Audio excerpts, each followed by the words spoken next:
So picture this scenario. You're in the middle of a fantastic conversation, right? Oh, yeah. The best feeling. Exactly. You're feeling smart, highly capable. The ideas are just flowing naturally, and you're really connecting with the person across from you. You're completely in the zone. In the zone. And then, bam! You try to build a sentence using 3 of the tiniest, most innocent-looking words in the English language. And suddenly you get the full glitch. Yeah, the mental loading wheel of death just appears right behind your eyes. It is brutal. Your soul entirely leaves the chat.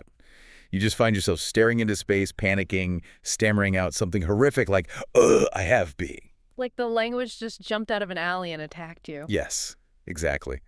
Well, if that is you listening right now, welcome to today's deep dive. Our mission today is basically a rescue operation. A much-needed one, honestly. Definitely. We are diving into this brilliant English language survival guide that's specifically focused on these 3 tiny chaos goblins, be, been, and being. They really are goblins. Because the goal here is to stop you from sounding like a robot, to save you from sounding like a textbook with legs. And most importantly, to stop you from feeling stupid when you absolutely are not. Right. And I just want to say, if you freeze on those specific words, it is a profoundly universal experience. 100%. It's the exact moment a highly intelligent learner suddenly feels completely broken. So before we even start pulling the mechanics of these words apart, we really need to establish the core philosophy of this deep dive. Let's hear it. Number 1, your brain is actively lying to you when it tells you that you're failing. You are actually doing great. That is so important to hear. It is. The friction you feel isn't a lack of intelligence, it's just a structural trap in the language itself. And number 2, and this might sound, a bit radical to anyone traumatized by traditional education, grammar is just vibes. Grammar is just vibes. I love that so much. We are officially stepping away from the dusty classroom energy today. We really are. We're looking at the emotional intent behind the words rather than these rigid, mathematical formulas. So, okay, let's unpack this, starting with the very root of it all, the word be. The foundation. Right. The survival guide describes be as this sweet, simple, innocent foundation. And it really boils down to 2 main functions. It's either a far-off dream or it is a bossy, immediate order. Yeah, let's start with the dream aspect. Okay. So when a learner says, I want to be Beyonce, or I want to be fluent, or even just, I want to be calmer, they're pointing their intent forward. Like it's out there in the distance. Exactly. Has it happened yet? No. But are they emotionally committed to it happening eventually? Yes. What's fascinating here is how that word functions as an anchor. An anchor for the future. Right. It hasn't manifested, but the intent is fiercely present. You're reaching for an identity that does not yet exist in your current reality. That's the dream. Okay, but then you have the exact opposite application, right? The bossy be. Oh, yes. The guide points out that moms essentially weaponize this word. Totally. Because it's used to dictate immediate behavior. Yeah. Be quiet. Be careful. Be respectful. Immediate, non-negotiable compliance. Right. I actually have an analogy for this. Be acts exactly like a compass. Oh, I like that. How so? Well, on one hand, it points far off into the distance toward this grand horizon of the future. That's the dream. I want to be a doctor. Right.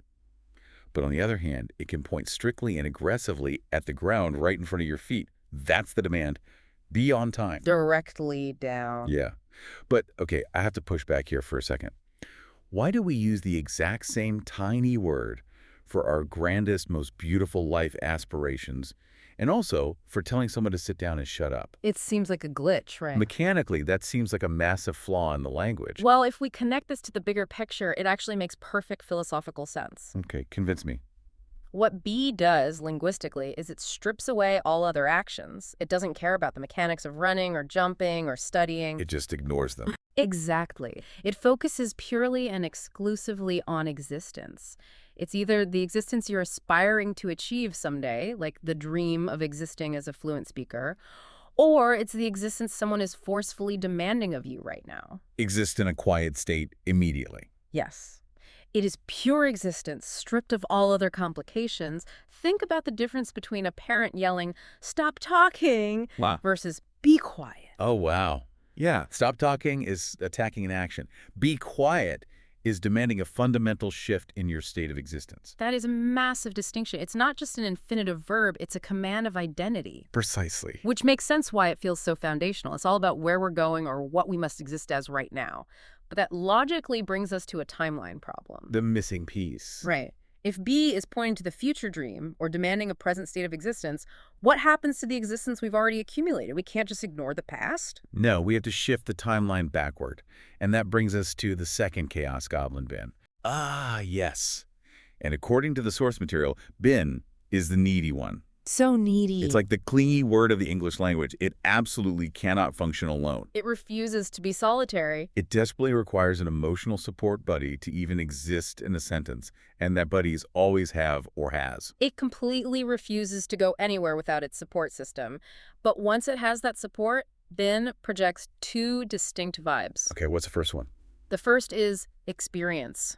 Think of this as your life's travel log. I have been to Japan. I've been to Mexico. Like a stamp in your passport of life. Exactly, a glossy stamp. Yeah. But the second vibe is time. And this is less like a fun travel log and much more like heavy baggage. Oh, the baggage. Yeah. This is a state that started in the past and is dragging itself heavily right into your present reality. Like, I've been tired all week, or I have been single for too long. It started back then, and it's still true right now. You're dragging that reality with you. Right into the room. Wait, I need to stop you there and play the role of the confused learner for a second. Go for it. If bin is just dragging the past into the present, why do we need this whole separate category with have and has?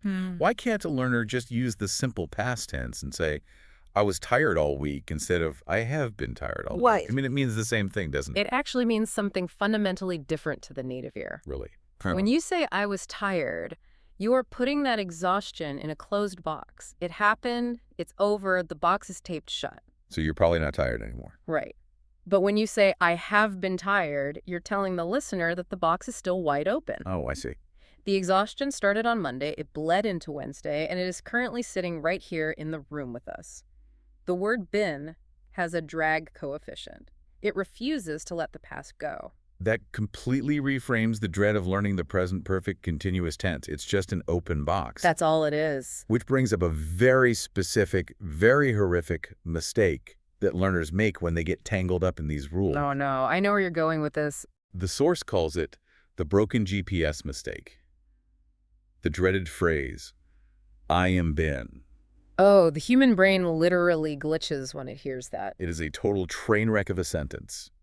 Saying I am been tired completely strips the humanity out of the speaker. It really does. The guide perfectly describes it as sounding like a broken navigation system, like turn left, no turn to sadness, recalculating. Recalculating. But why does it sound so alien? What is happening in the brain?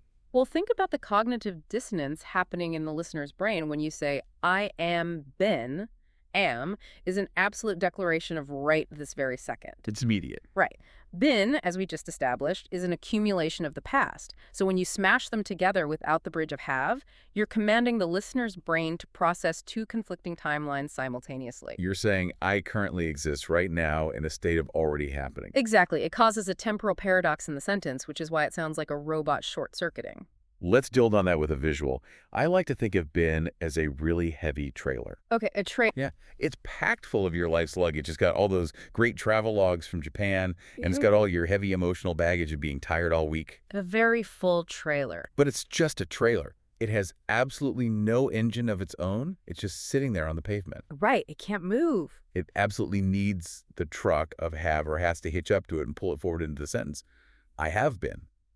Without that engine pulling the open box of the past forward, the trailer is just a roadblock. What's fascinating here is this raises an important question for anyone trying to memorize verb charts. Why do we even memorize them? Exactly. Why memorize the chart when you can just visualize the trailer? Yes. The moment you recognize been simply as a marker of ongoing life experience, as this trailer of history pulled by have or has, it completely removes the need to sit there calculating grammar formulas in your head. You don't have to do math to speak English. Right. You just have to feel the timeline. It is simply the linguistic bridge connecting your past directly to your present. Which feels entirely manageable. So, okay, we've mapped out the forward-looking aspirational B. We've mapped out the backward-looking baggage-heavy bin. Yeah. But there is a glaring hole in this timeline. What about the messy, chaotic, completely fleeting reality of right now? That is the exclusive realm of being, the ultimate drama word. The drama word, I love that. The source material paints being as all about temporary behavior. Purely temporary. It's crucial to understand that it does not represent your permanent soul. It's not your personal brand. It's just what is happening in this exact chaotic moment. Right. Think about the stark difference between these two sentences, Mike is annoying, versus Mike is being annoying. The social implications of those two sentences are vastly different. Vastly. If you say Mike is annoying, you're issuing a permanent verdict on his soul. You're saying that is his brand as a man. He wakes up annoying, he goes to sleep annoying. It is his permanent, unchangeable state of existence. That's a brutal assessment. But if you say Mike is being annoying, suddenly there's hope in the room. Right. It implies that this is just a temporary state. It's current fleeting behavior. Maybe Mike is just angry. Exactly. Yeah. Maybe the Wi-Fi in the office is slow and he's reacting badly. Give the man a cookie and a nap and he will become tolerable again. It's the same thing when we talk about someone being extra or being dramatic. You aren't condemning them to a lifetime of extraness. You're just calling out their behavior in this specific Tuesday afternoon meeting. It acts as a buffer. Being allows us, as communicators, to separate the action from the identity. Which is so important for empathy. Absolutely. When you say he is rude, you're attacking his core identity. When you say he is being rude, you're simply observing an action. You're acknowledging that he might be tired or in need of emotional repair. It allows us to describe current drama, to call out bad behavior without permanently condemning someone's entire personality. Yes. Here's where it gets really interesting to me, though. I have to play devil's advocate for a second. Do it. If being strictly implies a temporary state of behavior, then why do we call our own species human beings? Yeah. That's supposed to be our permanent biological identity, isn't it? Doesn't the rule completely fall apart there? Oh, that is an incredible catch. But if you look closely at the philosophy of language, it actually proves the rule perfectly. Wait, really? How? We don't call ourselves human beers or human is. Calling ourselves human beings subconsciously acknowledges that humanity isn't a static, finished object like a rock or a table. Oh, wow. We are an ongoing temporary process. We are constantly in a state of acting, changing, and behaving. Even on a biological level, we're just a temporary collection of actions happening right now. That is wild. So human being is actually the most accurate use of the drama word imaginable. Okay, my mind is slightly blown by that. We're just temporary drama in biological form. Pretty much. That fundamentally makes being the most forgiving word in the English language because it grants people the grace of just having a bad day or just existing in a messy process. It gives us grace. So what does this all mean for you listening as you walk into your next meeting or travel to a new country or just chat with a neighbor? We've traversed the entire timeline. Aspirations and orders with B. History and baggage with bin. Temporary forgivable drama with being. Now we have to talk about practical application out in the wild.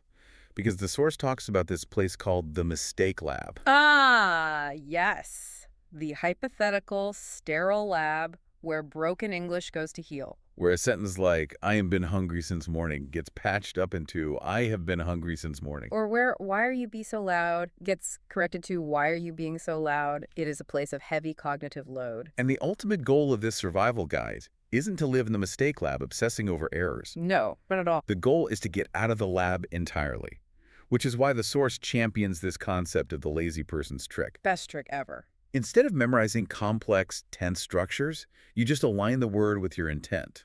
Are you pointing to a dream or giving an order? Use be. Are you dragging a heavy trailer of experience from the past? Hitch it to a truck and use have been. Are you dealing with temporary, fleeting drama right now? Use being. That is the entire mechanical toolkit right there. No PhD required. But alongside that mechanical toolkit, there's an overarching philosophy that the source material drives home, and it's arguably the most vital takeaway for anyone listening. What's the philosophy? Don't be a perfectionist, be a communicator. Yes. When you're speaking a language, perfection is a cognitive illusion that actively holds you back. Making a mess of the language, offering what the guide calls a crooked sentence with confidence, is always mathematically and socially better than staying silent. Perfect is fake. Communication is real. Exactly. The guide is literally begging you to go out there and speak badly, loudly, and bravely. If your sentence comes out a little crooked, congratulations. You are using it. You're alive in the language. You're communicating. But why is that so hard? Why do incredibly smart learners suddenly paralyze themselves? Because they stand there, completely frozen, trying to build these massive deluxe grammar packages in their heads before they even open their They want mouths. it to be flawless. They want the sentence to be bulletproof. Yeah. But think about the mother yelling, "Be quiet." She isn't pausing to construct a deluxe grammar package in her mind. No, she's just communicating intent. Right. The reality of language is that knowledge is only valuable when it's applied. A grammatically flawless thought that remains entirely unspoken, trapped in your head because you were terrified of using been instead of being, is utterly useless. It serves no one. Contrast that with a flawed, messy, crooked sentence that successfully connects you to another human being. A crooked connection is still a connection. So let's bring this all together.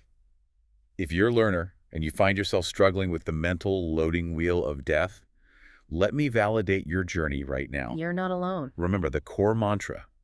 Your brain is actively lying to you. You're doing great. You do not need to be a linguistic master living in a cave of grammar charts. Just use the lazy person's trick. Right. Just trust the vibes of the timeline.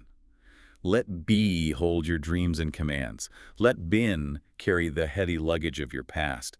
And let being handle the messy, temporary drama of right now. Before you go, consider this. Okay, lay it on us. We spent a lot of time discussing how these three words shape our empathy, how they organize our timelines, and how they separate our permanent identity from our temporary behavior.